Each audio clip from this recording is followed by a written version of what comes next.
Let's do some art by Uphues. He's one of my favorite artists. So to begin, you're going to get a piece of paper, and we are not going to do it tall building. We're going to turn it sideways to where it's long and fat. And then you have some black heart patterns for you to pick from. Some are big, some are tall and skinny, and some are fat. Just pick the ones you want and lay it out on your paper like a composition. And then you're going to hold that heart down so it doesn't go anywhere, so you can trace around each heart, filling up your entire paper with hearts. You want to have at least 4 hearts. So 3, 2, or 1 is just not cutting it. You need to have at least 4 or more, and they can overlap. So after you trace all of your hearts, you might want to just draw some hearts instead of tracing. So you see here, you just draw an M and then you connect with a V. So it's perfectly fine if you want to draw your own hearts. Next is my favorite part, and that is adding the silly faces. Now I gave you a sheet where it has a bunch of different kinds of eyes to pick from and a bunch of different kind of mouths to pick from. Now when it comes to the noses, we're just going to put a little upside down U. But if you want to look at all the different eyes and all the different mouths, use that as your inspiration. Does it have to look exactly like the paper?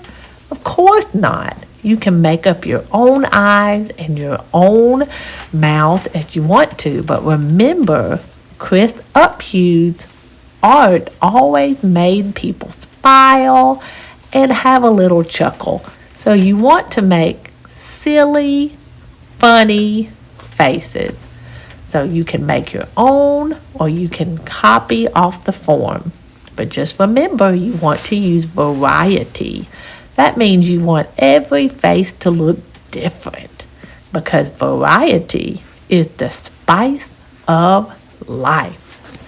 When you finish, you want to get your Sharpie, and then you're going to carefully trace over all your pencil lines. And in here, it looks like I'm going fast, but that's because I had the speed turned up. I guarantee you I am going very slowly and carefully to go over all my pencil lines. So you want to go slowly and carefully. And make sure when you put the lid back on your Sharpie that you are pressing down hard, because we want these Sharpies to use for another lesson and we don't want them to dry out. Another reason we're using Sharpie is because it is permanent. And when we add our water to it, the Sharpies won't fade. They will stay just like they are when you draw them on there.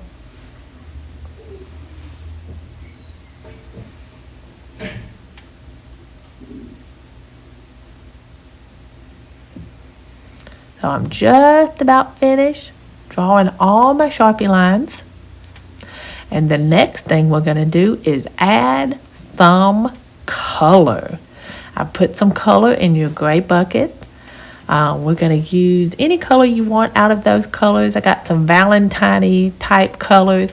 So we're going to put a really thick outline on each of your hearts. So if you turn your marker to the side and use the lay it kind of on its side and use the thick outline instead of using the point, and change colors as you go.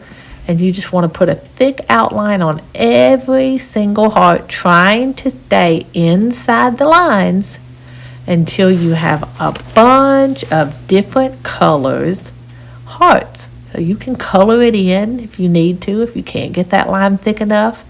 But you want a nice thick line so for when we add water later that you'll have plenty of color to get the water from. So after we've done all the lines, you can also put a little color on the eyes if you want to make them a different color, or you might even want to put a little color on the tongue if you want to add a little color on there, just a little outline. We're not filling it all the way in. Oh, I forgot to put an eye on that one. Add some color. Next, we're going to get our paintbrush. We haven't painted in a little bit, so I'm going to remind you that you just ballerina. We are going to paint on the tip, on the toes like a ballerina, and we're going to not put our hand on the shot plate and make sure our hand is on the handle. And then you just get water and you make sure you put it in the color and you wipe it all around your heart. And since the marker is waterproof, not waterproof, it is water soluble, then the water will let it mix and spread around the heart. But notice your Sharpie is not doing anything because Sharpie is permanent. But the water is mixing with the crayon and coloring in your heart, and it's kind of giving a shaded view of the heart, which is looking really nice. Oh, that purplish pink fuchsia is really spreading nicely, and you want to make sure that you don't put too much water. But if it starts getting dry, go get some more and spread it in your thick marker color and spread it around. Now that our hearts are done, we're ready to do something to the background, and I'm excited to introduce you to a brand new product. This is called a quick stick. It's a paint stick. It's kind of like a glue stick. You twist it up, and it is paint, and it dries really quickly. So we're going to kind of create a confetti background using bright colors like Chris Uphues. I'm going to start with my favorite color, which is green, and I'm just going to add polka dots all over the background of my artwork. Then you need to make sure you screw it back down and put that top on tight until it clicks. Then I'm going to get another color and screw it up. And this time, instead of doing polka dots, I'm going to add a different shape, kind of like a rectangle. I'm just going to draw dashes all around. Kind of look confetti-like, doesn't it? Very bright and cheery. And we are going to use one more color. So when you're done, you have used 3 colors that you want to use. And this time I'm just going to put little bitty polka dots. Kind of looks like a party going on with these hearts. I think Chris Uphues would be pleased because it's very happy. And it's kind of like the hearts are having a little party. Maybe a Valentine's party.